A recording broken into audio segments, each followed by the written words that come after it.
আজকে আপনারা শুনতে চলেছেন অজেয় রায়ের লেখা ফরেস্ট বাংলোর ভয়।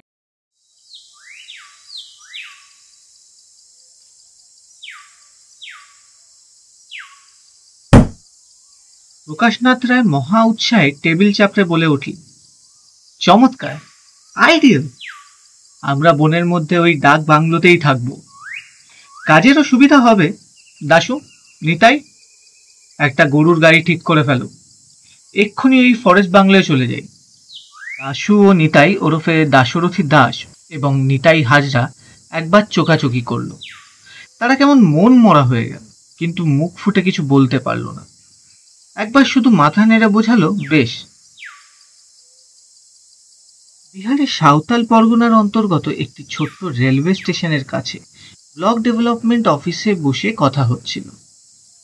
দুপুরবেলা। টেবিল ঘিরে চেয়ারে বসে আছেন প্রকাশনাথ, দাশু, নিতাই এবং ব্লক অফিসের কয়েকজন কর্মী। দাশু ও নিতাইকে নিয়ে প্রকাশনাথ এসেছেন সরকারি সার্ভের কাজে। কিছুক্ষণ আগেই ট্রেন থেকে নেমেছেন।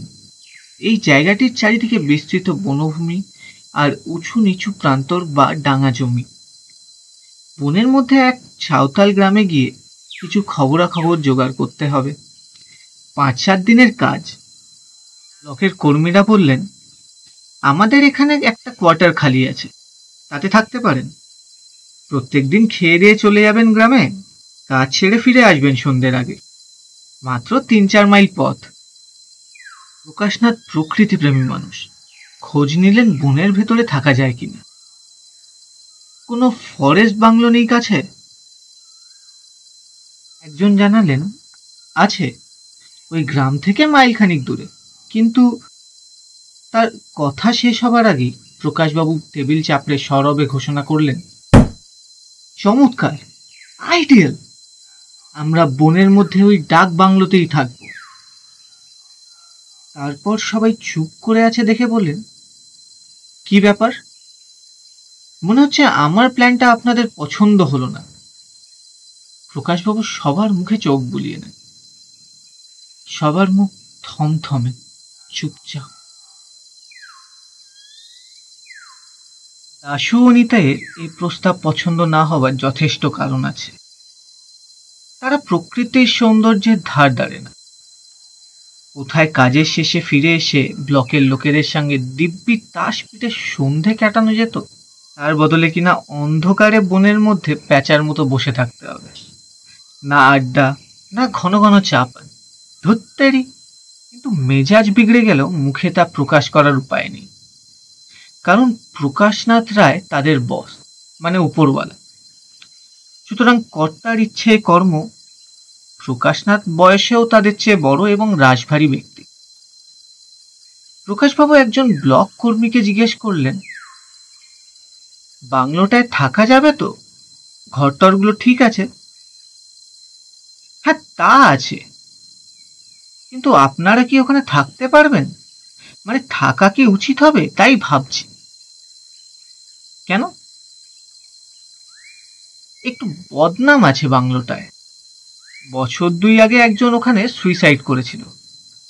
সকালে দেখা যায় লোকটি বিছানায় মরে পড়ে আছে। পুলিশ বলল যে বিষ খেয়েছে। তারপর থেকেই। ও, ভূত! প্রকাশবাবু হেসে উড়িয়ে দিলেন। বললেন, কেন, কোনো উৎপাত হয় নাকি? না, সেসব কিছু শুনিনি। তবে রাতে কেউ থাকতে চায় না ওখানে, ভয় পায়। চৌকিদার বলে। প্রকাশবাবু ব্লক কমিটিকে থামিয়ে দিলেন।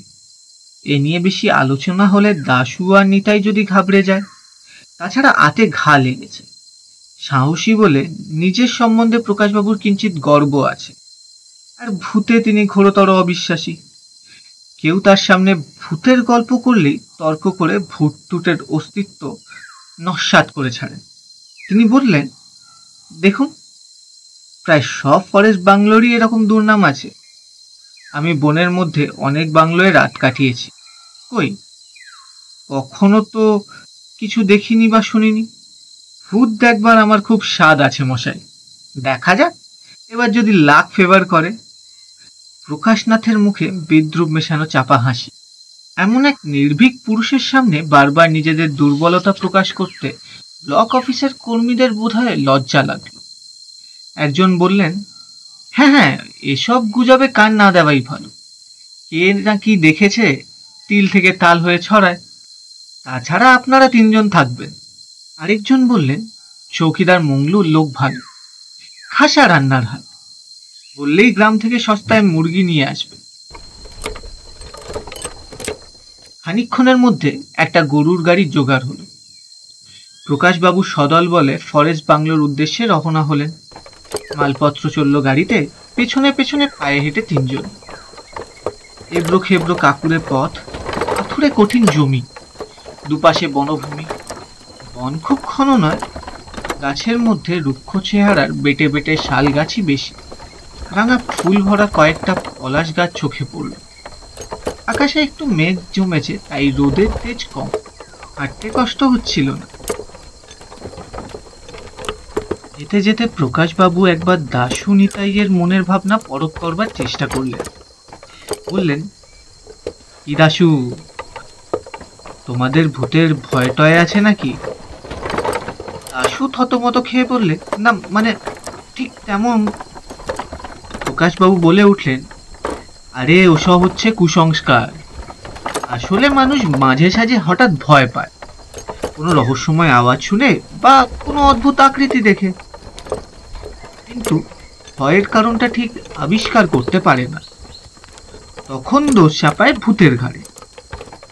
একটু সাহস করে খুঁজলে দেখবে ভূত টুত স্রেফ বাজে। একটা উদাহরণ দিই, আমার ছোট কাকার ভূত দেখার গল্প বলি শোনো। প্রকাশবাবু দাঁড়িয়ে একটা সিগারেট ধরালেন, মজ করে একটা টান দিলেন, তারপর ফের পা চালিয়ে গল্প শুরু করলেন। আমাদের দেশে গ্রামের বাড়িতে একদিন রাত 8টা নাগাদ আমার ছোট কাকা ঝড়ের মতো দৌড়ে বাড়িতে ঢুকে ভূত বলে এক চিৎকার ছেড়ে উঠোনে পড়ে চোখ উল্টে অজ্ঞান হয়ে গেল। বাস, হই হই কাণ্ড। চোখে মুখে জল ছেটাবার পর ছোট কাকার তো হুঁশ ফিরে এলো। কাকা কাঁপতে কাঁপতে বলল যে নির্জন শিব মন্দিরের কাছে বেল গাছের তলা দিয়ে যাওয়ার সময় হঠাৎ দেখে কে যেন উঁচু ডালে বসে 10 হাত লম্বা এক ঠ্যাং দোলাচ্ছে। তার আঙ্গুলের শিরশিরে ছোঁয়া কাকার ঘাড়ে লেগেছিল। একটা ইয়াল লম্বা হাত নাকি নেমে আসছিল কাকাকে ধরবার জন্য। খুব বেঁচে গেছে। এদিকে আমার মেজ কাকা ছিল দারুণ ডান পিঠে। সে তক্ষুনি কয়েকজন লোক জুটিয়ে লাঠি সোটা হাতে বেরিয়ে পড়লো ভূত দেখবে। বেলগাছের টর্চের আলো ফেলে কি দেখলো জানো? একটা গাছের ডাল ভেঙে ঝুলছে, আর ওটাকেই ভূতের ঠ্যাং ভেবেছিল ছোট কাকা। জোরে হেসে উঠলেন প্রকাশদা, সঙ্গে সঙ্গে দাশুরাও। প্রকাশবাবু বললেন, এমনি হয় মনের ভুল। প্রকাশবাবু ভাবলেন দাশুদের ভয়ের ভাবটা অনেকখানি কাটিয়ে দেওয়া গেছে। দাশু আর নিতাই অবশ্য ভূত ভূত নিয়ে মোটেই মাথা ঘামাচ্ছিল না। ব্লকের কোয়ার্টারে থাকতে পেল না ভেবেই তাদের মন খারাপ হয়ে গিয়েছিল। প্রায় 40 মিনিট চলার পর তিনজন সেই বাংলোর সামনে এসে উপস্থিত হলো। একটু উঁচু জমির ওপর বাড়ি, মেঝে ও দেওয়াল পাকা, টালির ছাদ। বাড়ির চারপাশে প্রায় 50 হাত জায়গা পরিষ্কার রাখা হয়েছে। তার পেছনে ঘিরে আছে বন। মংলু, এই মংলু। অনেক ডাকাডাকি করেও কিন্তু চৌকিদার মংলুর সাড়া পাওয়া গেল না। বাংলোর পাশেই চৌকিদারের ছোট্ট কুঁড়ে ঘর, তাতে কেউ নেই। বাংলোটির পূব দক্ষিণ পশ্চিম 3 দিক চওড়া বারান্দায় ঘেরা। দক্ষিণের বারান্দা লাগোয়া পরপর 3টে ঘর, এগুলোই শোবার ঘর। 2টি ঘরের দরজায় তালা ঝুলছে, কিন্তু পূবের ঘরখানার দরজায় তালা নেই, কেবল শিকল তোলা। দরজা খুলে দেখা গেল কোনো আসবাব নেই, একদম ফাঁকা। দাশু বলল, দাঁড়ান, একটা ম্যাজিক করি। সে পকেট থেকে একগোছা চাবি বের করলো। তারপর বন্ধ দরজা দুটো তালার ফুটোয় একটার পর একটা চাবি ঢুকিয়ে নানান কায়দায় ঘোরাতে লাগলো। সত্যিই ম্যাজিক। অল্পক্ষণের মধ্যেই দুটো দরজার তালা সে খুলে ফেলল। সাবাস! প্রকাশবাবু তার পিঠ চাপড়ে দিলেন। মাঝের ঘরখানা বেশ বড়। তাতে দুটো খাট, দুটো টেবিল ও তিনটে চেয়ার রয়েছে। পশ্চিমের ঘরে একটা খাট, একটা টেবিল এবং একটা চেয়ার। গরুর গাড়ির গাড়োয়ান ও নিজেরা হাত লাগিয়ে বাক্স বিছানা বাংলোয় তোলা হলো। মাঝের ঘরে থাকবে দাশু আর নিতাই। পশ্চিমের ঘরটা প্রকাশবাবু। নিতাই বলল, স্যার, কাল ওধারের ঘরের খাটটা দিয়ে দেব। ওখানে পূব দক্ষিণ ঘর, খুব চমৎকার আলো বাতাস পাবে।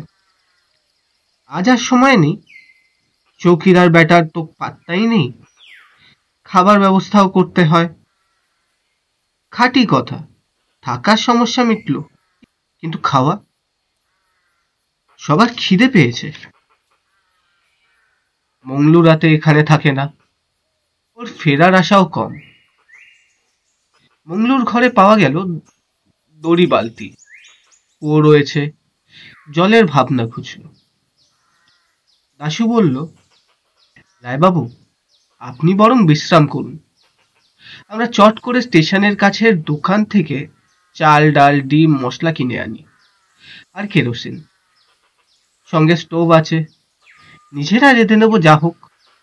এখনো বেলা রয়েছে, যেতে আসতে কতক্ষণই বা লাগবে। হ্যাঁ, তাই বেশ।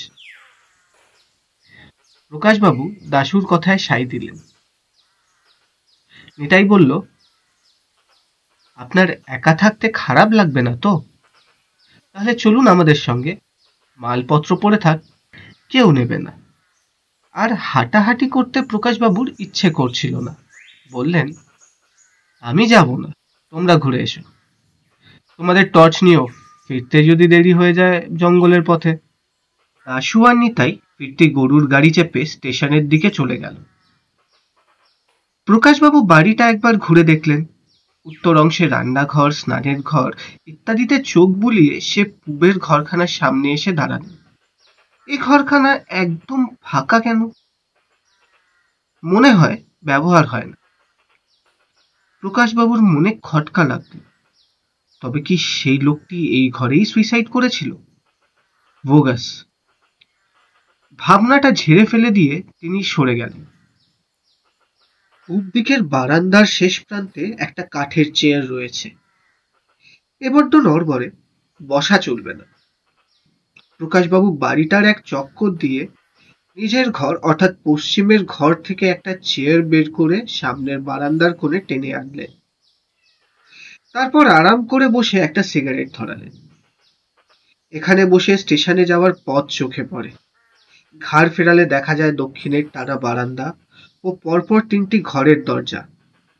চারপাশে জঙ্গল। প্রকাশবাবু প্রকৃতিকে উপভোগ করতে মগ্ন হলেন। নিস্তব্ধ বনভূমি, মাঝে মাঝে পাখির ডাক ভেসে আসছে। তীব্র একটানা ঝিঝির রব যেন ক্লান্তিহীন। আকাশে মেঘ আরো ঘন হলো। বৃষ্টি আসবে নাকি? মাথার উপর দিয়ে কয়েকটা ঘরমুখো পাখি ব্যস্তভাবে উড়ে গেল। পশ্চিম আকাশে অস্তগামী সূর্যের বক্তবর্ণ ছটা মেঘের ফাঁকে ফাঁকে ফুটে উঠেছে।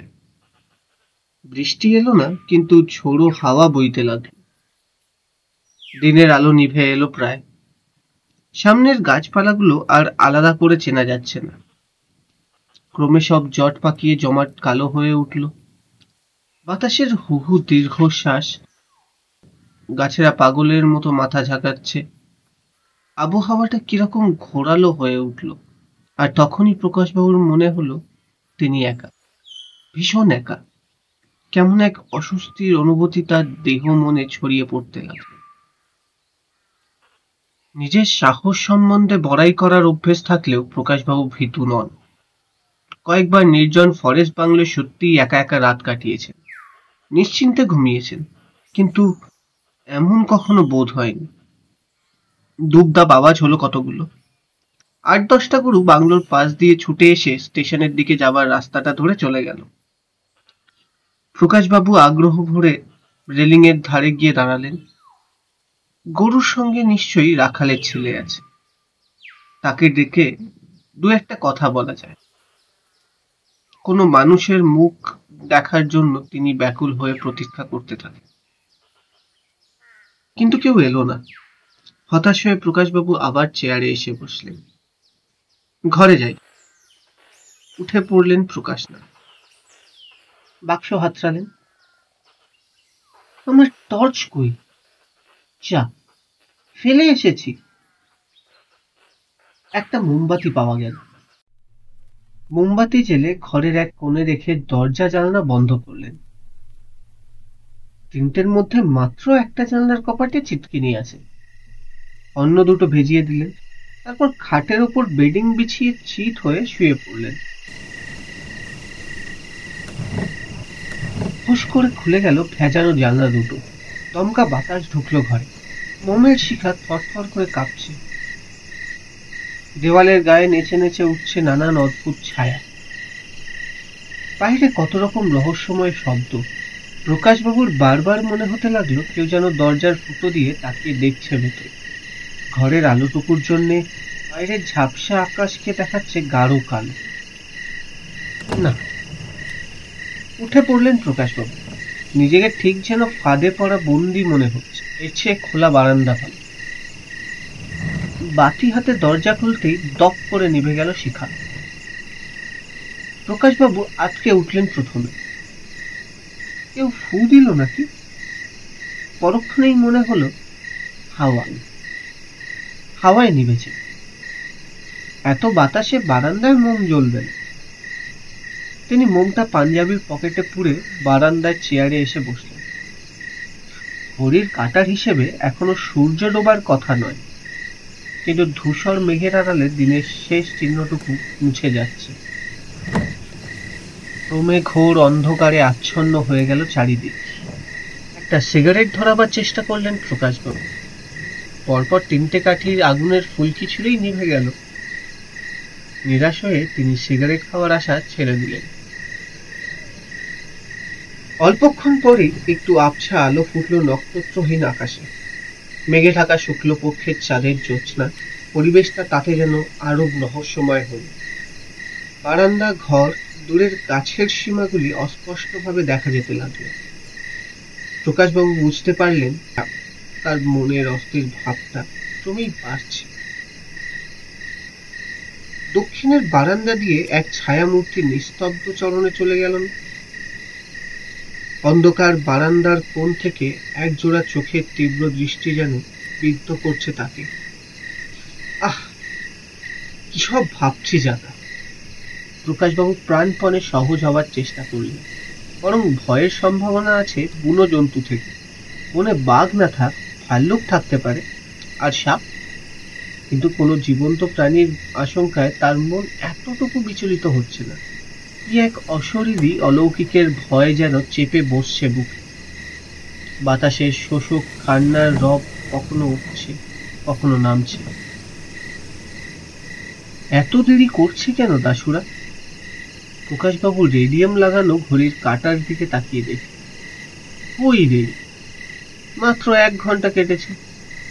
যেতে আসতে জিনিসপত্র কিনতে 1.5-2 ঘন্টা তো লাগবেই।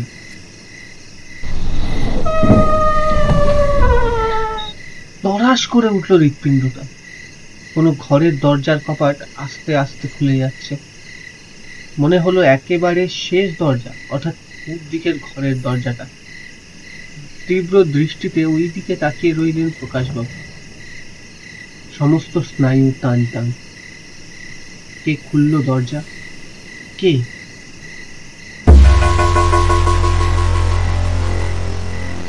কিছুক্ষণ আতঙ্কগ্রস্ত থেকে তিনি নিজেকে সামলে নেবার চেষ্টা করলেন। এ তো হাওয়ার কীর্তি। কিন্তু বুদ্ধি বিবেচনা যেন লোপ পাচ্ছে। সমস্ত সাহসটুকু উবে গেছে। গলা শুকিয়ে কাঠ। ঘড়ির কাঁটা যেন এগোচ্ছে না মোটে। প্রকাশবাবু রুদ্ধশ্বাসে খড় চোখ মেলে তাকিয়ে থাকলেন জঙ্গলের দিকে, যে পথে ফিরবে দাশুরা। মাঝে মাঝে আর চোখে তাকান পিছনে, পাশে, বারান্দার কোণে। খুব ফুটিয়ে দেখতে সাহস হয় না, যদি সত্যিই কিছু দেখে ফেলি, কোনো অজানা দুঃস্বপ্নের রূপ। একবার প্রকাশবাবুর মনে হলো কেউ যেন পেছনে এসে দাঁড়িয়েছে। এক ঝলক ঠান্ডার পরশে শিউরে উঠল দেহ। কোন রকমে মনের জোরে ঘাড় ফেরালেন, কেউ নেই। বারবার প্রকাশবাবুর মনে হতে লাগলো কোনো অদৃশ্য শক্তি যেন চুম্বকের মতো তাকে আকর্ষণ করেছে পূব দিকের বারান্দার দিকে, ওই খোলা দরজার কাছে। চেয়ারের হাতল শক্ত মুঠিতে ধরে থাকলেন তিনি। যাব না, কিছুতেই যাব না ওদিকে। প্রকাশবাবু ভাবলেন বেগতিক দেখলেই বারান্দা থেকে লাফিয়ে জঙ্গলে পালাবেন, কিন্তু পা দুটো যে অসাড়, শরীর অবশ। কতক্ষণ এভাবে কেটেছিল প্রকাশবাবুর খেয়াল নেই। হঠাৎ দেখলেন বনের মধ্যে দুটো আলোর বৃত্ত, এগিয়ে আসছে টর্চ। তারপর কথাবার্তার শব্দ কানে এলো। রায়বাবু, ও রায়বাবু, এটাই এর গলা। সহজ সুরে উত্তর দিতে প্রকাশনাথের একটু দেরি হল। ঝোলাঝুলি কাঁধে দাশু আর নিতাই বারান্দায় এসে উঠল। এ কি, অন্ধকারে কেন? মোমবাতি নিভে যাচ্ছে হাওয়ায়। ঘরে ঢুকতে ভালো লাগলো না, বেশ বসে আছি এখানে, যথাসম্ভব নির্বিকার স্বরে প্রকাশবাবু বললেন। চটপট কাজে লেগে গেল দাশু ও নিতাই। খিচুড়ি আর ডিম ভাজা হবে। তারা স্টোভ ধরালো, জল তুললো, লণ্ঠন জ্বালালো, রান্নার আয়োজন চলল। দাশু বলল, জানেন রায়বাবু, মংলুর সন্ধান পেয়েছি। ওর বউকে বলে এসেছি কাল ভোরে পাঠিয়ে দিতে, আর সঙ্গে যেন একটা মুরগি নিয়ে আসে। প্রকাশবাবু সাধারণত বিশেষ গল্পগুজব করেন না, অবসর সময়ে গল্পের বই পড়েই কাটান। আজ কিন্তু তিনি দাশুদের সঙ্গে খুব গল্প জুড়ে দিলেন। দাশু আর নিতাই ভাবল তাদের রান্নার গুণ। আতপ চালের খিচুড়ির গন্ধে রায়বাবুর মেজাজ খুলে গেছে। একসময় নিতাই বলল, আজ কেরোসিন তেল খুব কম পেলাম। এখানে কেরোসিনের অভাব, তবে স্টেশন মাস্টার বলেছেন 1 বোতল জোগাড় করে রাখবে। কাল আমরা দুজনে বিকেলে গিয়ে নিয়ে আসবো। চাটা স্টোভ জেলে নিজেরা বানাবো। যার তার হাতে চা খেয়ে জুত হয় না। প্রকাশবাবু বললেন, তোমাদের যাওয়ার দরকার কি, চৌকিদারকে পাঠাও। নিতাই আপত্তি তুলল, মংলু গেলে কাজ হবে না, আমাদেরই যেতে বলেছেন। মংলুর যা স্বভাব, একবার বেরোলে কখন ফিরবে ঠিক কি, বেড়াতে বেড়াতে ঘুরে আসবে। শুনলাম এদিককার জঙ্গলে কোনো হিংস্র জানোয়ার টানোয়ার নেই। প্রকাশবাবু বুঝলেন তেল আনা একটা ছুতো। আসলে সেই সুযোগে দুজনে একটু আড্ডা মেরে আসতে চায়। খাওয়ার পর তিনজনে বারান্দায় চেয়ার পেতে বসলেন। বাতাস শান্ত, তবে আকাশ পরিষ্কার হয়নি এখনো, নিথর রাত্রি। দাশু বলল, উফ, কি অন্ধকার, গা ছমছম করছে। প্রকাশবাবু মাতব্বরির ঢঙে বললেন, শহুরে মানুষ এমন নির্জন পরিবেশে অল্পেই ভয় পায়। মাঝ থেকে ফুতুরে বলে ফরেস্ট বাংলোরই বদনাম হয়।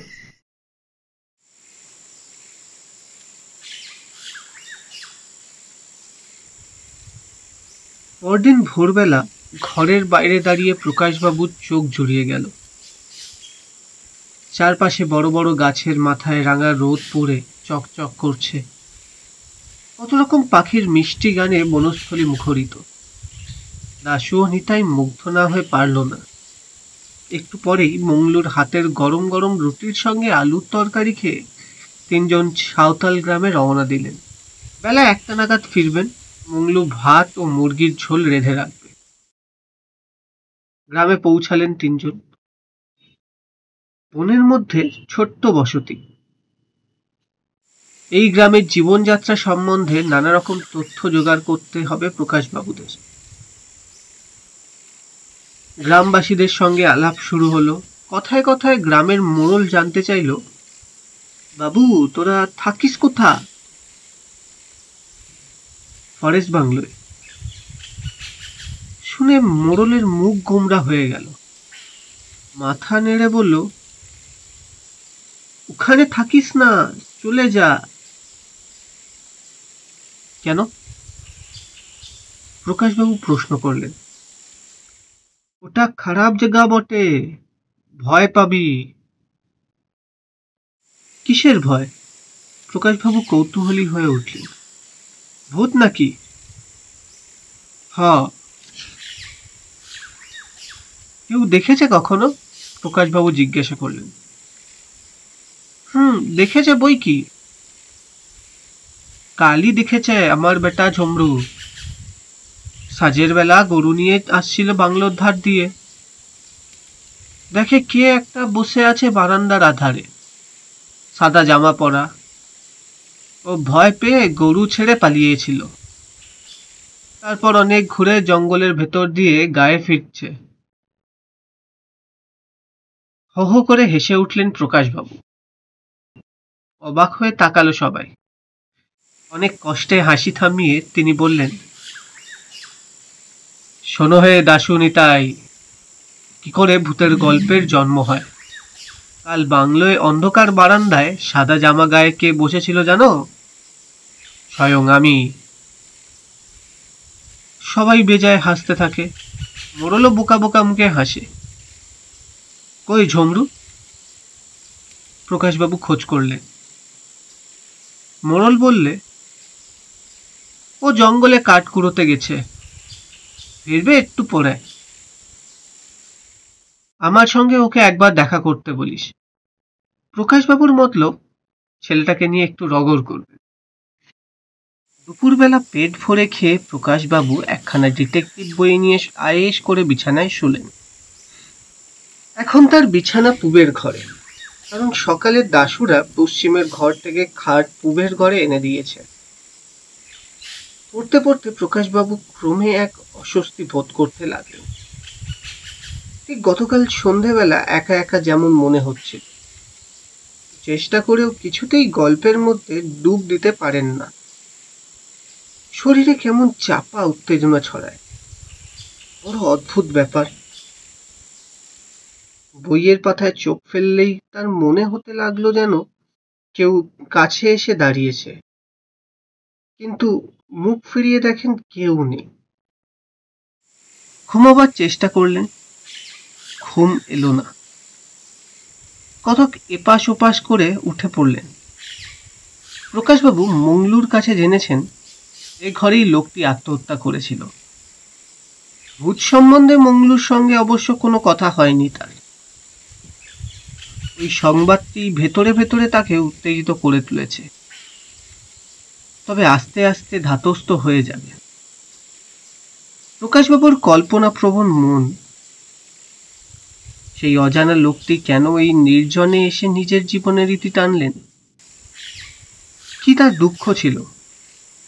এসব নিয়ে খানিক ভেবেছিলেন। এই অস্বস্তি নিশ্চয়ই ওই চিন্তার প্রতিক্রিয়া। প্রকাশবাবু বারান্দায় বেরিয়ে এলেন। মাঝের ঘর চুপচাপ, অর্থাৎ দাশু আর নিতাই ঘুমাচ্ছে। বারান্দায় রেলিংয়ে ভর দিয়ে দাঁড়িয়ে প্রকাশবাবু সামনের গাছপালা দেখেন, পাখির ডাক শোনেন। মাথাটা একটু ঠান্ডা হলে আর এক দফা নিদ্রার আরাধনা করা যাবে। হঠাৎ একটি 10-12 বছরের সাঁওতাল ছেলে এসে সামনের উঠোনে দাঁড়ালো। তার পরনে নেংটি, মুখখানা দুষ্টু দুষ্টু, ঝকঝকে সাদা দাঁত বের করে বলল, বাবু আমি ঝমরু, তুই আমাকে ডেকেছিস? প্রকাশবাবু বললেন, হ্যাঁ হ্যাঁ, তুই নাকি কাল বাংলোয় ভূত দেখেছিলি। ছেলেটি উত্তর দেয় না, শুধু মিটিমিটি হাসে। প্রকাশবাবু বুঝলেন মোড়ল তার ছেলের কাছে ভূতের আসল রহস্য ফাঁস করে দিয়েছে, তাই ও ভূতের কথা স্বীকার করতে লজ্জা পাচ্ছে। একটু মজা করার লোভে প্রকাশবাবু বললেন, হ্যাঁ রে ঝমরু, কাল তুই ভূতটাকে কেমন করে দেখলি শুনি?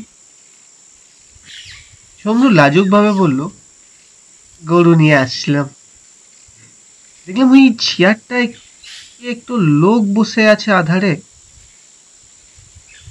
আমি তো ভয়ে দিলাম ছুট। তখন তো জানতাম না বাবু তুই বসেছিলি ওখানে। চাপা হাসি মুখে নিয়ে প্রকাশবাবু ঝমরুর কথা শুনছিলেন।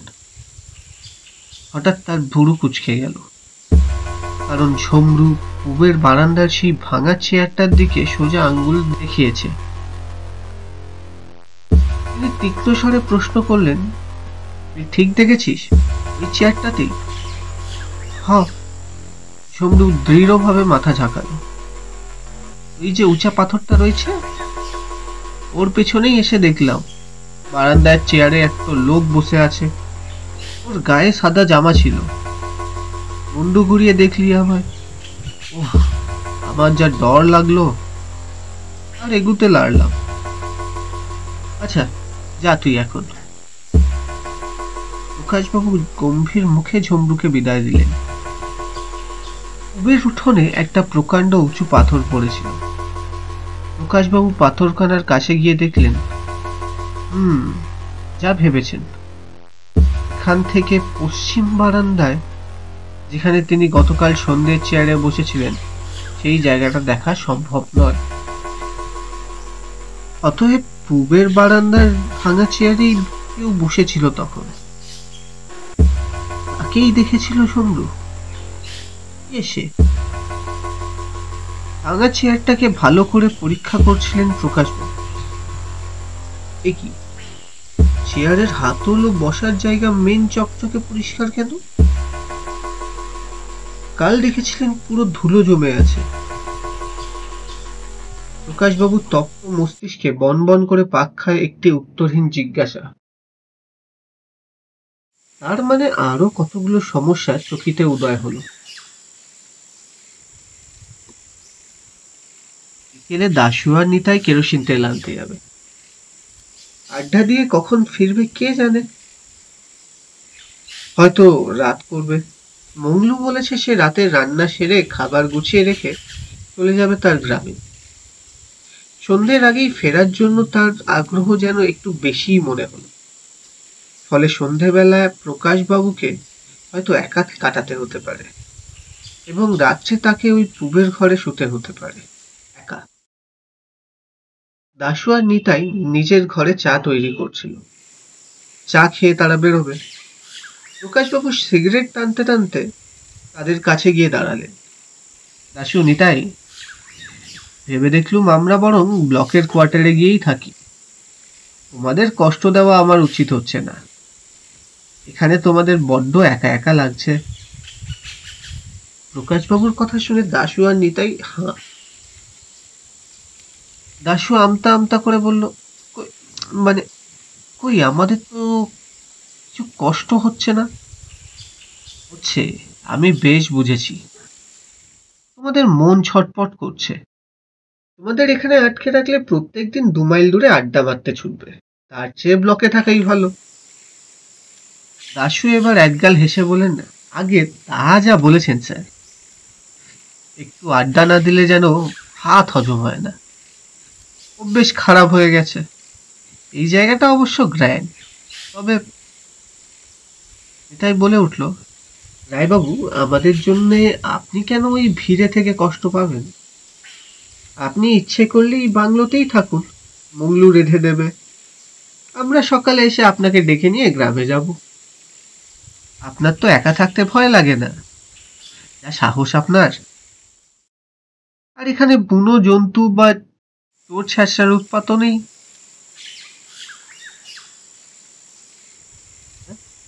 প্রকাশবাবু চমকে গেলেন। এমন একটা প্রস্তাব আসতে পারে তিনি কল্পনাও করেননি। শশব ব্যস্ত হয়ে বললেন, না না, আলাদা থাকলে কাজের অসুবিধা হতে পারে। একই সঙ্গে থাকবো সবাই, রোজ বনের ভেতর দিয়ে যাবো আসবো, তাই বেশ বেরোনো হবে। দাশু, তুমি এখনই মংলুকে একটা গরুর গাড়ি ডাকতে পাঠিয়ে দাও। আর কথা না বাড়িয়ে প্রকাশবাবু দ্রুত পায়ে ঘর ছেড়ে বেরিয়ে গেলেন।